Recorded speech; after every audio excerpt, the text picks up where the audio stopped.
నమస్తే friends, welcome back to Ratna life style. ముందుగా ఈరోజు రెసిపీ ఏంటో చూద్దామండి. మజ్జిగ పులుసు ఎలా పెట్టాలో చూద్దాం. దానికి కావాల్సిన పదార్థాలు ఏంటో చూద్దాం. అలాగే పెరుగు, చిక్కటి పెరుగు మజ్జిగలా చేసుకుని పక్కన పెట్టుకోవాలి. కమ్మగా ఉంటే పెరుగు చాలా బాగుంటుంది ఫ్రెండ్స్. ఇది టేస్ట్. ఇది 1/2 టీ స్పూన్ మినపప్పు, 1/2 టీ స్పూన్ శనగపప్పు, 2 వెల్లుల్లి రెబ్బలు, ఒక ఉల్లిపాయ చిన్న ముక్కలు, 2 టమాటాలు చిన్న ముక్కలు, 4 పచ్చిమిరపకాయ చిన్న ముక్కలు, ఫ్రెష్ పెరుగు మజ్జిగలా చేసుకోవాలి.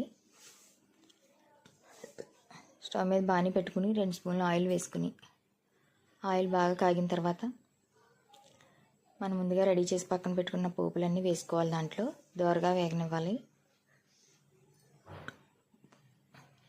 మినపప్పు, శనగపప్పు, జీలకర్ర, 1/2 టీ స్పూన్ ఆవాలు, 1/2 టీ స్పూన్ జీలకర్ర, 2 ఎండుమిర్చి చిన్న ముక్కలు, 2 వెల్లుల్లి రెబ్బలు.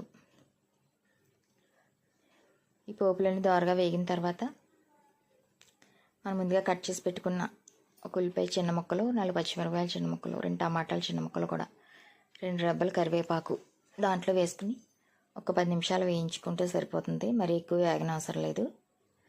దీంట్లోనే టేస్ట్ తగ్గ సాల్ట్, ఒక 1/2 టీ స్పూన్ పసుపు కూడా వేసుకుని వేయించుకోవాలి.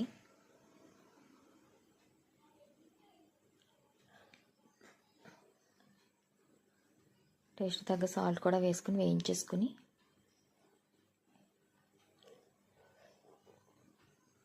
మనం ముందుగా రెడీ చేసి పక్కన పెట్టుకున్న పెరుగుని మజ్జిగలా చిలికేసి పక్కన పెట్టుకున్నాం. మన పెరుగు ఫ్రెష్ పెరుగు అయితే చాలా బాగుంటుంది టేస్ట్. ఇది కొంతమంది పుల్లగా ఉన్న పెరుగు కూడా పెట్టుకుంటారు, కానీ ఫ్రెష్గా ఉన్న పెరుగు అయితే చాలా బాగుంటుంది టేస్ట్.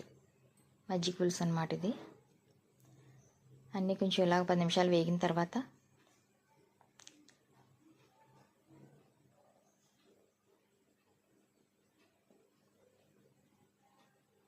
రెడీ చేసి పక్కన పెట్టుకున్న మజ్జిగ దాంట్లో వేసేసుకుని